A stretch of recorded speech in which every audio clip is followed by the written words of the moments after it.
नमस्कार, सक्सेस मंत्र में आपका स्वागत। आप युवा हैं, सोच में आपका जोश है, पर उसमें होश का पुट मिलाना ज़रूरी है। हम केवल जोश से कोई काम करते रहेंगे मित्र। आपने सिर्फ जोश से काम लिया है, उसमें ज़रा तनिक होश मिलाइए। क्या होश मिलाइए कि बहुत ज़्यादा सोचना हमारे हित में बिल्कुल नहीं होता। सोचना चाहिए, सोचना भी चाहिए। विचार मंथन ज़रूरी है, विचार का मंथन जरूरी है। सोचना जरूरी नहीं है, सोचिए उतना ही जितना की ज़रूरत है, पर विचार का मंथन कीजिए। खूब भली भांति आप अवलोकन कीजिए कि जिस काम में आप हाथ डाल रहे हैं, जो आपका प्रोजेक्ट है, जो काम है, जो बिजनेस है, जो पढ़ाई है, जो प्रतियोगी परीक्षा है या फ्यूचर प्लानिंग में है, वह इस सब चीज़ के लिए आप विचार कीजिए और विचार का मंथन भी कीजिए। मंथन यानी कैसे होगा कि उस संबंध में जितने भी उस फोकस कीजिए कि उसके और इर्द गिर्द क्या चीज़ें हो सकती है, उसकी पूरे की पूरी एटमॉस्फेयर का आप ध्यान कीजिए। आप देखिए कि इसमें यदि आप किसी प्रोग्राम को करने के लिए क्या क्या चीज़ की ज़रूरतें हैं और उसके क्या रिस्क फैक्टर है और उसका क्या लाभ है, उसका क्या हानि है, जीवन में क्या प्रभाव होगा, समाज में क्या प्रभाव होगा, आपके फ्यूचर प्लान में क्या प्रभाव होगा, इन प्रभावों का आप विश्लेषण कर लीजिए और इन विश्लेषण करते समय आप अपनी जो विचार का चश्मा है आप उतार के रख दीजिए। जो चीज़ जैसा है वैसा ही देखने की कोशिश करें। नहीं तो अब क्या होगा कि आप किसी पूर्वाग्रह से ग्रसित होकर के, कोई विचार से ग्रसित होकर के, कोई भावना से ग्रसित होकर के आप ये मान लोगे कि ये तो अब नहीं होगा।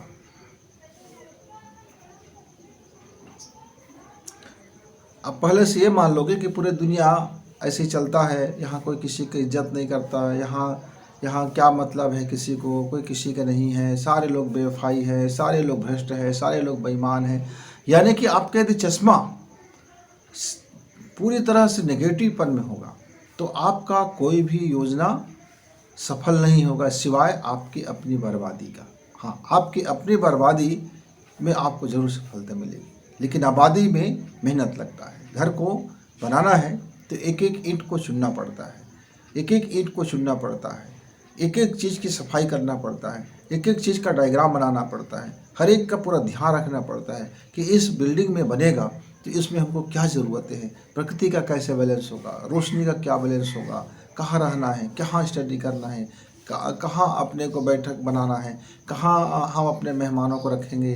पूरी की पूरी एक प्लानिंग, कई साल का प्लानिंग, कई पीढ़ी के लिए प्लानिंग जब करके हम कोई बिल्डिंग्स तैयार करते हैं, तब जा कर के वो धीरे धीरे और लाखों रुपए लगा करके, कठिन परिश्रम लगा करके अपने पूरे जीवन का पूरी अनुभव और जीवन का स्वप्न, पूरी ख्वाब और पूरी जो चीज़ें हैं वो उड़ेल देते हैं, लगा देते हैं, तब जा कर के एक बिल्डिंग बनता है। लेकिन तोड़ना है तो मन में एक शंका आया कि दीवार में दरार आ गया, कहीं छत ढह जाएगा क्या, कहीं मेरा नींव कमज़ोर पड़ गया है क्या, कहीं मेरी ये फलाने हैं क्या, कि दरवाज़ा ठीक नहीं है क्या, आंगन ठीक नहीं है क्या, पौधे ठीक नहीं है क्या, यहाँ मैं जब इस कमरे में रहता हूँ तो मेरे दिमाग में बुरा बुरा ख्याल आता है, तो ये कमरा ठीक नहीं है, इस दीवार का कलर ये कर दूँ तो शायद मेरा जीवन बदल जाएगा, नहीं ये जरा गलत दिशा में बन गया है, ज़रा ये गलत डायरेक्शन में बन गया है, ज़रा इसका मटेरियल सही नहीं है, ज़रा इसका वॉलपेपर सही नहीं है, ज़रा इसकी पुताई इस क्वालिटी में नहीं है, ज़रा इसका फर्श अच्छा नहीं है, ज़रा इसका लुक अच्छा नहीं है। यानी कि आप यदि सोचते रहेंगे, ये स्टॉप होने वाला नहीं है और आपका पूरा का पूरा एक समय ऐसा आएगा कि आप अपने ही हाथों से अपना ही बिल्डिंग को गिरा दोगे, ध्वस्त कर दोगे और खुद आप बेघर हो जाओगे। तो ये जब ज़्यादा सोचने की जो है, इसको हम रोग बोलते हैं, बीमारी है। विश्लेषण करना अलग है, विचार करना और विचार मंथन करना और सोचना बिल्कुल अंतर है दोनों में। आप जब सोचते हैं तो बेलगाम हो जाते हैं, जिधर जिधर आपका मन जाता है आपका क्रियाएं दौड़ती चली जाती है। और यह एक ऊर्जा सिद्धांत है कि आपके मन में जो बातें आएंगे, जो बात उठेंगे और आप चाहो या ना चाहो, वह आपके अचेतन के द्वारा ग्रहण कर लिया जाएगा। और जब वह आपका अचेतन के द्वारा ग्रहण कर लिया जाएगा, मतलब वह आर्डर में फिट हो जाएगा। जब वो आर्डर में फिट हो जाएगा तो वह घटनाएं आपके दिमाग में जन्म लेगा और आपका मन, आपका चित्त, आपकी सोच, आपका विचार, आपका क्रियाकलाप फिर आप वैसे ही होते हुए चले जाएंगे। तो मित्र, सफल होने के लिए ज़रूरी है कि अपनी सोच को, जो ज़्यादा सोचते हैं, ज़रूरत से ज़्यादा सोचते हैं, बार बार सोचते हैं, एक ही चीज़ को सोचते रहते हैं, लगातार सोचते रहते हैं, कुछ का कुछ सोचते रहते हैं, अनसंट सोचते रहते हैं, कटर मटर सोचते रहते हैं, पूरी लाइफ में एक सोच में अजीब से पना आ जाता है और आप तनाव से भर जाते हैं। तो इस ओवर थिंकिंग को बंद कीजिए। ये बंद कैसे होगा और फिर हम अपने काप के चीज़ को कैसे विचार मंथन करें? तो इसके लिए आपको हमारे प्राचीन विद्या प्राणायाम और श्वास संवाद, इस पर आपको फोकस करना होगा। क्या करें? इसके लिए बहुत सिंपल सी ट्रिक है। आपको जब किसी चीज़ पर विचार करना है, आपका सोच बहुत ज़्यादा लगातार सोचते रहते हैं, एकदम विचार विचार विचार विचार, सोच सोच सोच सोच, कई तरह की चीज़ें हाजिर हो जाती हैं। तो आपको करना क्या है कि सीधी आप बैठ जाइए, पालथी मार के बैठ जाइए, कमर के कुछ ठीक कर लीजिए, रीढ़ की हड्डी सीधा कर लीजिए और आप दाहिना स्वर बंद कीजिए और बायां स्वर चलने दीजिए और आप आँख बंद करके इस श्वासों पर ध्यान कीजिए। खींचते खींचते पेट में पूरी तरह भर लीजिए और फिर बिना कुंभक किए उसी मार्ग से उसे लौटने दीजिए। पूरा पेट खाली करें और उन सांसों पर ध्यान टिका दें।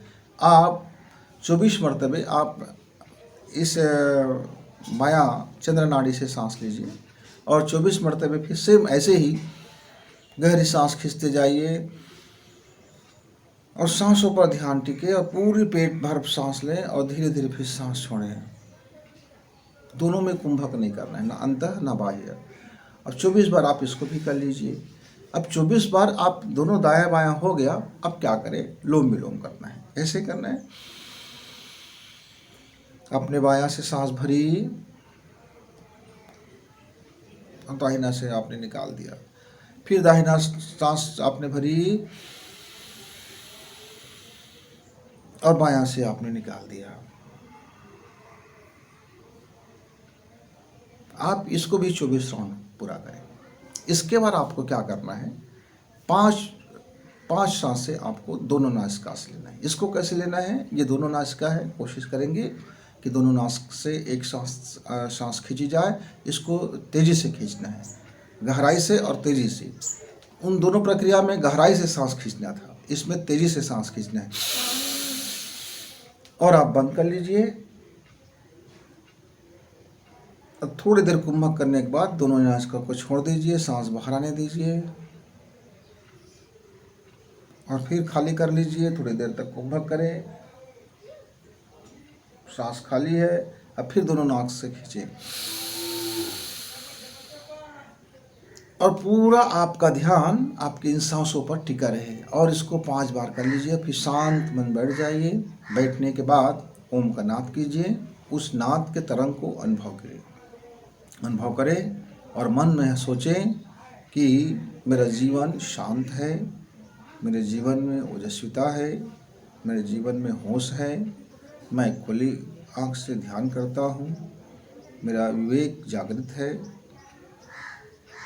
मेरा मन शांत, चित्त शांत, विवेक जागृत। और आप उस नाद को करते करते इस भाव ध्यान को करते रहिए। ओम।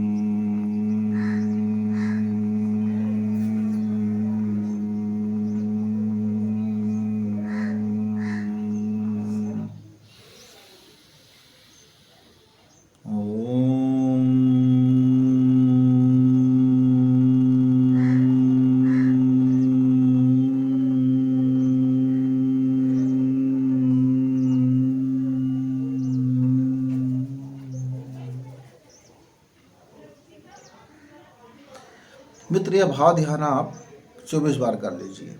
24 के गुणा में सारा चीज़ चलेगा, केवल 5 के गुणा में दोनों नासिका चलेगा। इसके बाद आप जो सब्जेक्ट है, जो आपका कारोबार है, जिस चीज़ पर आज आप अपना विचार मंथन करना चाहते हैं, आप उस सब्जेक्ट पर आप विचार करना शुरू कर देंगे तो आपको सुंदर परिणाम मिलेगा और ओवर थिंकिंग स्टॉप भी होगा और आप विचार मंथन भी करेंगे। सोच और विचार मंथन दोनों बिल्कुल अलग अलग चीज़ें हैं।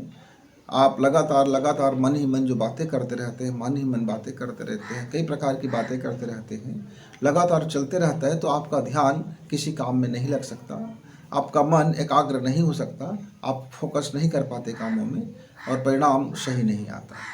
इस प्राणायाम से और इस दोनों काम से देगा, आपका स्टॉप ओवर थिंकिंग भी होगा और जिस विषय पर, जिस सब्जेक्ट पर, जिस कारोबार पर आपको विचार करना है, आपको सही आकलन और मूल्यांकन करने का आपके भीतरी में वातावरण बनेगा। तो मित्र, सफल होने के लिए ये छोटी सी प्रक्रिया है। आपके साथ यदि ओवर थिंकिंग का परेशानी है, आप ज़्यादा सोचते रहते हैं, दिन भर सोचते रहते हैं, आकुल रहते हैं, व्याकुल रहते हैं, बेचैन रहते हैं, हार्ट में हमेशा मन में बेचैनियाँ भरे रहती हैं, नींद नहीं आती है, बदहज़मी हो जाता है, गैस और डकारें आती रहती हैं और कुछ का कुछ करने का मन होता है, गुस्सा अनकंट्रोल हो जाते हैं, तो आप इसका प्रयोग करें। इस प्रयोग करने के बाद आपको बड़ा लाभ होगा। हम फिर आपसे मिलेंगे, तब तक।